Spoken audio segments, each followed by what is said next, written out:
কালীঘাটেও হামলা হতে পারে। শশীর পরে টার্গেট কি মমতা? দাবাং দিলীপের হুমকি নিয়ে চূড়ান্ত বিতর্ক তৈরি হয়েছে বঙ্গ রাজনীতিতে।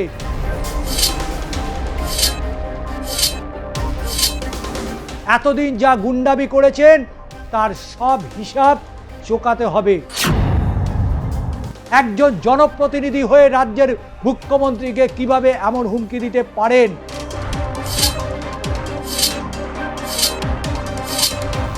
যদিও আত্মবিশ্বাসী তৃণমূলের দাবি বঙ্গবাসী হিংসার জবাব দেবে।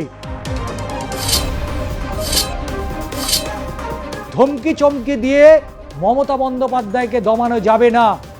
মমতা সেই লড়ে আসা নেত্রী। রবিবাসরীয়র ব্রিগেড থেকে প্রধানমন্ত্রী নরেন্দ্র মোদী 26-এর নির্বাচনের ঘণ্টা বাজিয়ে দিয়েছিলেন এবং চাঁচাছোলা ভাষায় যেভাবে রাজ্যের মুখ্যমন্ত্রী তথা তৃণমূল সুপ্রিমো মমতা বন্দ্যোপাধ্যায় এবং তৃণমূল কংগ্রেসকে যেভাবে আক্রমণ শানিয়েছে, তাতে করে নির্বাচনের উত্তাপ যে বাড়ছিল সেটা স্পষ্ট বোঝা গিয়েছে। একদিকে বিজেপি নেতা নেত্রীদের তৃণমূল কংগ্রেসকে আক্রমণ, উল্টো দিকে কলকাতার বুকে গিরিশ পার্কে রাজ্যের বিধায়ক মন্ত্রী শশী পাজার বাড়িতে আক্রমণ এবং শশী পাজাকে যেভাবে আক্রমণ করা হয়েছে একেবারে স্পষ্ট হয়ে যাচ্ছে 1 ইঞ্চি জমি কেউ কাউকে ছাড়বে না। অর্থাৎ নিজের বিধানসভা কেন্দ্রে যখন আক্রান্ত হচ্ছেন বিধায়ক, সে কথা আর বলার অপেক্ষা রাখছে না যে নির্বাচন কোন দিকে যাচ্ছে। কালীঘাটেও হামলা হতে পারে। শশীর পরে টার্গেট কি মমতা? দাবাং দিলীপের হুমকি নিয়ে চূড়ান্ত বিতর্ক তৈরি হয়েছে বঙ্গ রাজনীতিতে। কারণ ব্রিগেডের মঞ্চ থেকে দাঁড়িয়ে মমতা বন্দ্যোপাধ্যায়কে আইসিইউতে ঢোকানোর হুমকি দিয়েছিলেন বিজেপির তারকা প্রচারক অভিনেতা মিঠুন চক্রবর্তী। এবার দিলীপ ঘোষের মুখেও শোনা গেল ঠিক একই হুমকির সুর। হুমকি পাল্টা হুমকি। মোদির বঙ্গ সফরের দিনেই রাজ্যের মন্ত্রী শশী পাজার বাড়িতে হামলার ঘটনায় তোলপাড় রাজ্য রাজনীতি। বিজেপির প্রাণনাশের চেষ্টা বলেই অভিযোগ করেছেন রাজ্যের মন্ত্রী। ঠিক ওই দিনই ব্রিগেডের মঞ্চে দাঁড়িয়ে মমতা বন্দ্যোপাধ্যায়কে আইসিইউতে ঢোকানোর হুমকি দিয়েছিলেন বিজেপির তারকা অভিনেতা মিঠুন চক্রবর্তী।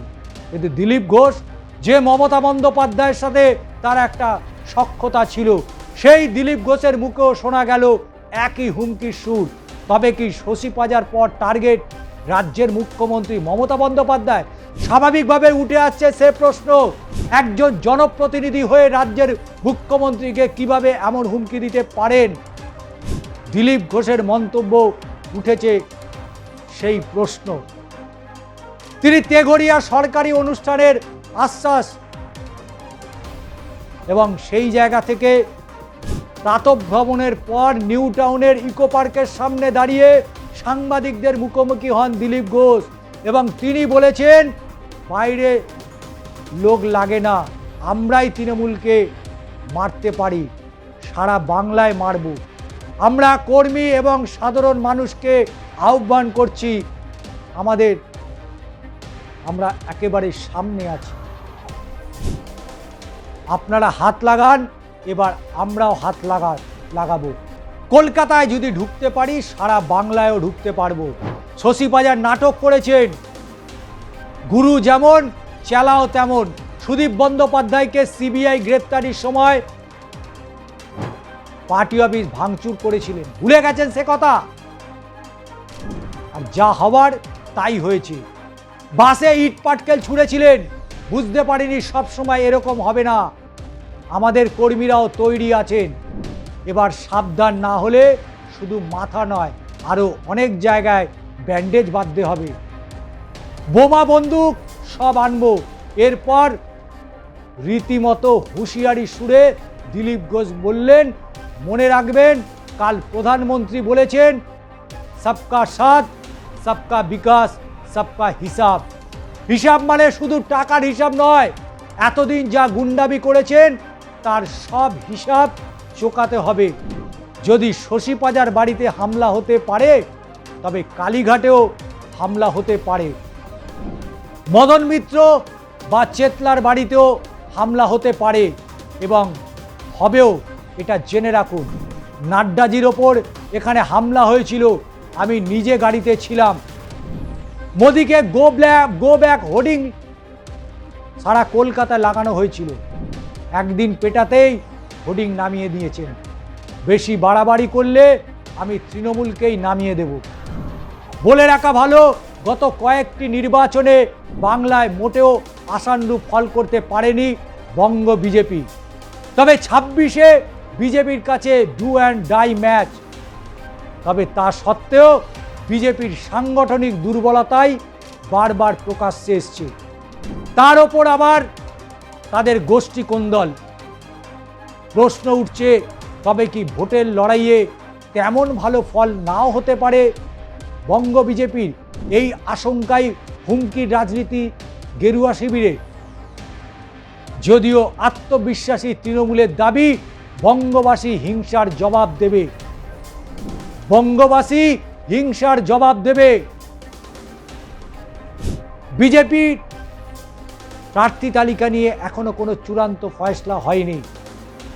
তবু নবীন যে সমস্ত নেতা নেত্রীরা রয়েছেন, যারা অন্যান্য রাজনৈতিক দল ছেড়ে বিজেপিতে যোগদান করেছেন, বিশেষ করে রাজ্যের বিরোধী দলনেতা শুভেন্দু অধিকারীর ঘনিষ্ঠ সজল ঘোষ থেকে শুরু করে কৌস্তব বাগচি থেকে শুরু করে আরও অনেকেই রয়েছেন যারা রাজ্য কমিটিতে দূরস্থ, তারা লোকাল কমিটিতেও জায়গা পায়নি। শ্রমিক ভট্টাচার্যের সাথে সুকান্ত মজুমদার, দিলীপ ঘোষের সাথে শুভেন্দু অধিকারীর কারো তালে ঠিক নেই, সব তাল কেটে যায়। নির্বাচনের আগে যতই তাদের মস্তিষ্ক ধোলাই হোক না কেন, কিন্তু যে জায়গাটা ফাঁকা রয়ে গিয়েছিল সেই জায়গাটা ফাঁকাই রয়ে গেছে। কি করবে বিজেপি? আর হুমকি ধুমকি দিয়ে চমকে কোনো লাভ নেই। নাম মমতা বন্দ্যোপাধ্যায়, বহুবার তিনি মার খেয়েছেন। 34 বছরের বাম আমলে তিনি বারবার মার খেয়েছেন আর হাসপাতালে ছুটেছেন। তাই তাকে মারবেন আর তিনি চুপ করে বসে থাকবেন, এটা তো হতে পারে না। মারের বদলে পাল্টা মার, যেমন আপনি বলেছেন, যেমন আপনাদের প্রধানমন্ত্রী বলে গিয়েছেন, হিসেব নিশ্চয়ই হবে। হিসেব তো হবেই, হিসেব হবে। তবে কার হিসেব কে নেবে? বাংলার জনগণ হিসেব অবশ্যই নেবে। শশীবাজার বাড়িতে আক্রমণ, অবশ্যই রাজনৈতিকভাবে তার লড়াই চলবে, প্রতিহত করার প্রক্রিয়া চলবে।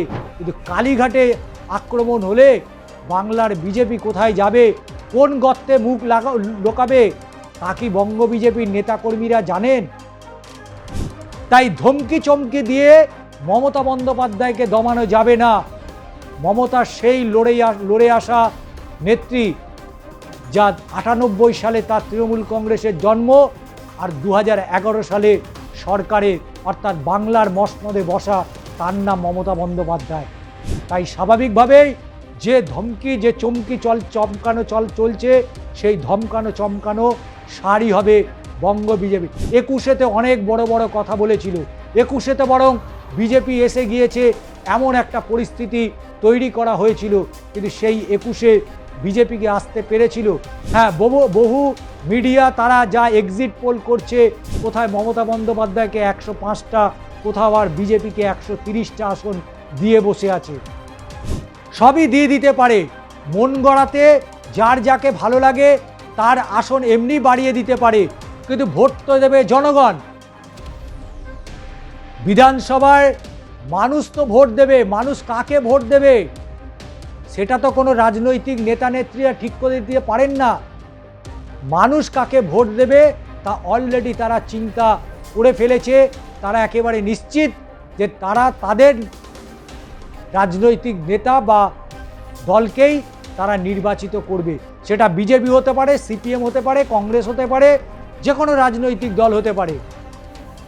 কিন্তু এইভাবে হুমকি দিয়ে রাজনীতিটা বাংলার মানুষ নেবে না।